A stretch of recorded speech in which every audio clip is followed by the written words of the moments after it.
Chapter 21. A Shrewd Conjecture. The test of which I speak was as follows. I would advertise for a person dressed as I believed Mrs. Van Burnham to have been when she left the scene of crime. If I received news of such a person, I might safely consider my theory established. I accordingly wrote the following advertisement.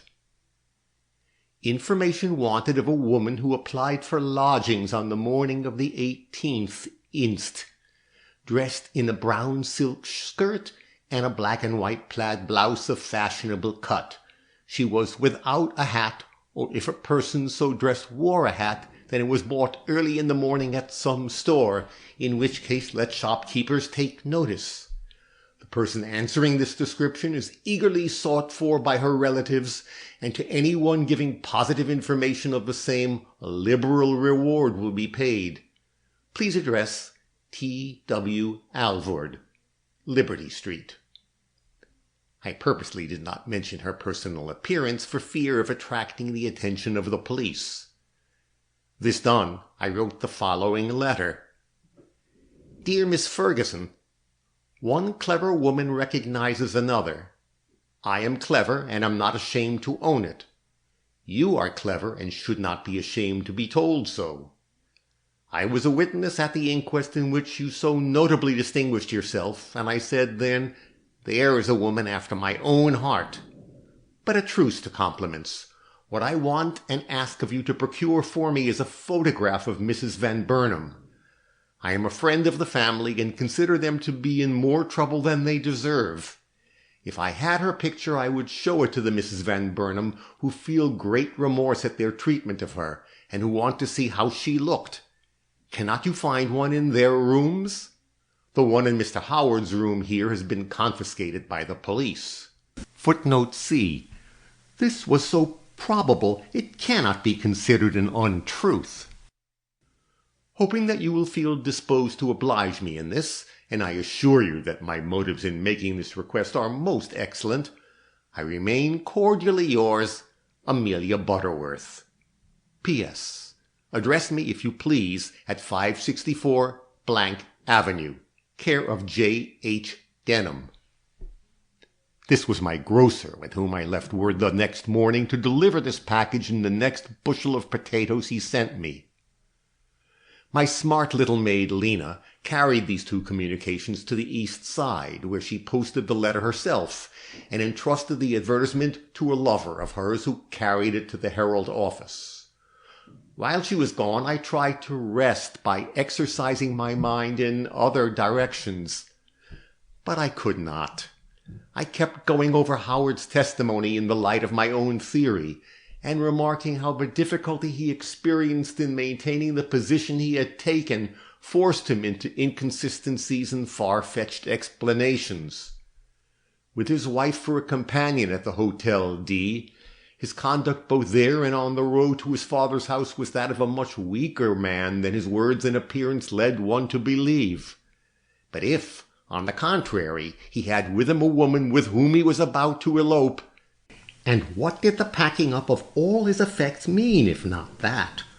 All the precautions they took seemed reasonable. Later my mind fixed itself on one point. If it was his wife who was with him, as he said, then the bundle they dropped at the old woman's feet contained the much-talked-of plaid silk. If it was not, then it was a gown of some different material. Now, could this bundle be found? If it could, then why had not Mr. Gryce produced it? The sight of Mrs. Van Burnham's plaid silk spread out on the coroner's table would have had a great effect in clinching the suspicion against her husband. But no plaid silk had been found, because it was not dropped in the bundle, but worn away on the murderess's back. And no old woman. I thought I knew the reason of this, too. There was no old woman to be found, and the bundle they carried had been got rid of some other way. What way? I would take a walk down that same block and see, and I would take it at the midnight hour too, for only so could I judge of the possibilities there offered for concealing or destroying such an article. Having made this decision, I cast about to see how I could carry it into effect. I am not a coward, but I have a respectability to maintain, and what errand could Miss Butterworth be supposed to have in the streets at 12 o'clock at night? Fortunately, I remembered that my cook had complained of toothache when I gave her my orders for breakfast, and going down at once into the kitchen, where she sat with her cheek propped up in her hand waiting for Lena, I said with an asperity which admitted of no reply, "You have a dreadful tooth, Sarah, and you must have something done for it at once. When Lena comes home, send her to me.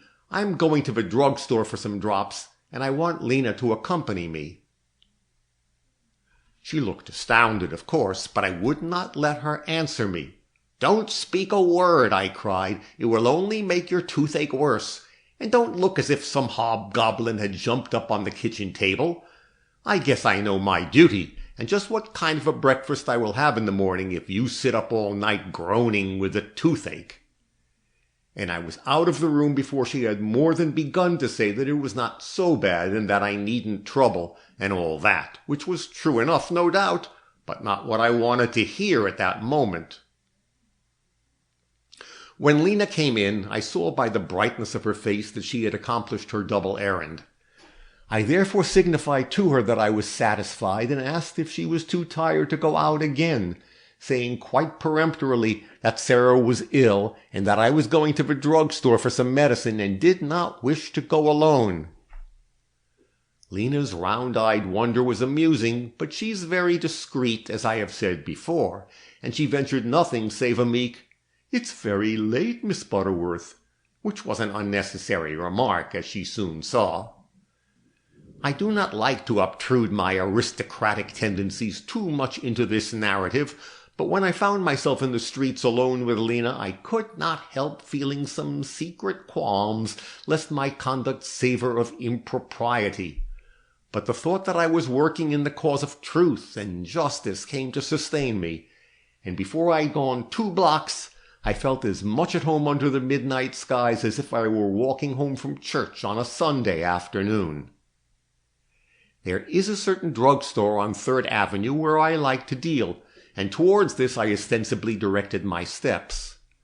But I took pains to go by the way of Lexington Avenue and 27th Street, and upon reaching the block where this mysterious couple were seen, gave all my attention to the possible hiding places it offered. Lena, who had followed me like my shadow, and who was evidently too dumbfounded at my freak to speak, drew up to my side as we were halfway down it, and seized me tremblingly by the arm. "2 men are coming," she said. "I'm not afraid of men," was my sharp rejoinder. But I told a most abominable lie, for I am afraid of them in such places and under such circumstances, though not under ordinary conditions, and never where the tongue is likely to be the only weapon employed. The couple who were approaching us now seemed to be in a merry mood, but when they saw us keep to our own side of the way, they stopped their chaffing and allowed us to go by, with just a mocking word or two. "Sarah ought to be very much obliged to you," whispered Lena. At the corner of 3rd Avenue I paused. I had seen nothing so far but bare stoops and dark areaways. Nothing to suggest a place for the disposal of such cumbersome articles as these persons had made way with. Had the avenue anything better to offer? I stopped under the gas lamp at the corner to consider, notwithstanding Lena's gentle pull towards the drugstore. Looking to left and right and over the muddy crossings, I sought for inspiration. An almost obstinate belief in my own theory led me to insist in my own mind that they had encountered no old woman, and consequently had not dropped their bundles in the open street. I even entered into an argument about it, standing there with the cable cars whistling by me and Lena tugging away at my arm. If, said I to myself, the woman with him had been his wife, and the whole thing nothing more than a foolish escapade, they might have done this. But she was not his wife, and the game they were playing was serious if they did laugh over it, and so their disposal of these telltale articles would be serious and such as would protect their secret. Where, then, could they have thrust them? My eyes, as I muttered this, were on the one shop in my line of vision that was still open and lighted. It was the den of a Chinese laundryman, and through the windows in front I could see him still at work, ironing. Ah, thought I, and made such a start across the street that Lena gasped in dismay and almost fell to the ground in her frightened attempt to follow me. "Not that way," she called. "Miss Butterworth, you're going wrong." But I kept right on and only stopped when I reached the laundry. "I have an errand here," I explained. "Wait in the doorway, Lena, and don't act as if you thought me crazy, for I was never saner in my life." I don't think this reassured her much, lunatics not being supposed to be very good judges of their own mental condition. But she was so accustomed to obey that she drew back as I opened the door before her and entered. The surprise on the face of the poor Chinaman when he turned and saw before him a lady of years and no ordinary appearance daunted me for an instant. But another look only showed me that his very surprise was inoffensive, and gathering courage from the unexpectedness of my own position, I inquired with all the politeness I could show one of his abominable nationality. "Didn't the gentleman and a heavily veiled lady leave a package with you a few days ago at about the same hour of night as this?" "Some lady clo washi? Yes, ma'am. No done. She tell me not collie for 1 week." "Then that's all right. The lady has died very suddenly, and the gentleman gone away. You will have to keep the clothes a long time." "Me want the money, no want the clo." "I'll pay you for them. I don't care about them being ironed." "Givey ticky, givey clo. No givey ticky, no givey clo." This was a poser. But as I did not want the clothes so much as a look at them, I soon got the better of this difficulty. "I don't want them tonight," said I. "I only wanted to make sure you had them. What night were these people here?" "Tuesday night. Very late. Nicey man, nicey lady. She want to talk. Nicey man, he pulley she. I not hear if muchy stash. Oh, washi, see?" he went on, dragging a basket out of the corner. "Him no iron." I was in such a quiver, so struck with amazement at my own perspicacity in surmising that here was a place where a bundle of underclothing could be lost indefinitely, that I just stared while he turned over the clothes in the basket. For by means of the quality of the articles he was preparing to show me, the question which had been agitating me for hours could be definitely decided. If they proved to be fine in a foreign manufacture, then Howard's story was true and all my fine-spun theories must fall to the ground. But if, on the contrary, they were such as are usually worn by American women, then my own idea as to the identity of the woman who left them here was established, and I could safely consider her as the victim and Louisa Van Burnham as the murderess, unless other facts came to prove that he was the guilty one after all. The sight of Lena's eyes staring at me with great anxiety through the panes of a door distracted my attention for a moment, and when I looked again, he was holding up 2 or 3 garments before me. The articles thus revealed told their story in a moment. They were far from fine, and had even less embroidery on than I expected.